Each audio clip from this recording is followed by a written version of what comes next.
कुंभ में करोड़ों की संख्या आएगी, कि प्रयागराज हर कुंभों में बहुत बड़ा कुंभ है, क्योंकि वहाँ जितनी संख्या आती है किसी कुंभ में नहीं आती है, इसीलिए महाकुंभ प्रयागराज का बोला जाता है। जी। ऐसे में मैं भारत की जनता को यही आपके इसके माध्यम से, चैनल के माध्यम से देना चाहता हूँ कि जो भी व्यक्ति आए, मतलब कम से कम पॉलीथीन का प्रयोग नहीं करे।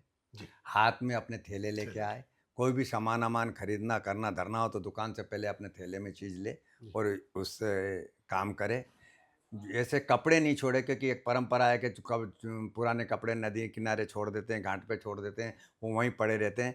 ये जो मान्यता है ये भी गलत है। आप अगर इस तरह से करते हैं तो उस माँ को गंदा करते हैं, और माँ को गंदा करोगे तो हालाँकि माँ नाराज़ नहीं होती है, लेकिन इतना इतना होगा कि माँ थक जाएगी, वृद्ध हो जाएगी, बीमार हो जाएगी, वो हो जाएगी, तो माँ सेवा कैसे कर पाएगी? जी। हैं? और जी। आप उस सेवा के योग्य नहीं हो।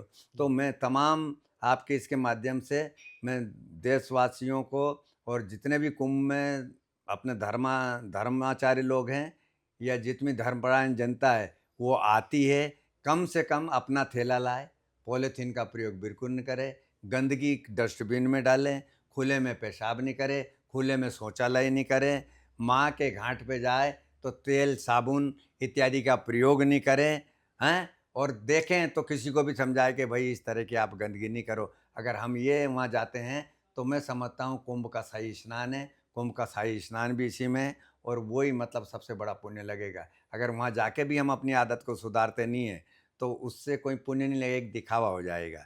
तो ये तो फिर नहाना इसी तरह होगा, या अभिद्गत्राणि पश्यन्ति मन सत्यं शुध्यति, कि नहाने से तन की शुद्धि होती है, मन की शुद्धि तो आप तपस्या से करोगे।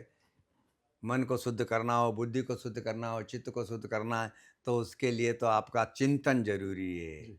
चिंतन ज़रूरी है। और तन की और चिंतन तभी होगा जब हमारे जितने भी विकल्प हैं इनको हम स्वच्छ रखें, पर्यावरण को स्वच्छ रखें, ग्लेशियर को स्वच्छ रखें, नदियों को स्वच्छ रखें, वातावरण को स्वच्छ रखें, अपने मकान को स्वच्छ रखें, आस-पास स्वच्छ रखें, खूब पेड़ लगाएँ, खूब पौधे लगाएँ, कुछ ऐसा वातावरण पैदा करें कि एकदम दिव्य और आनंदित हो।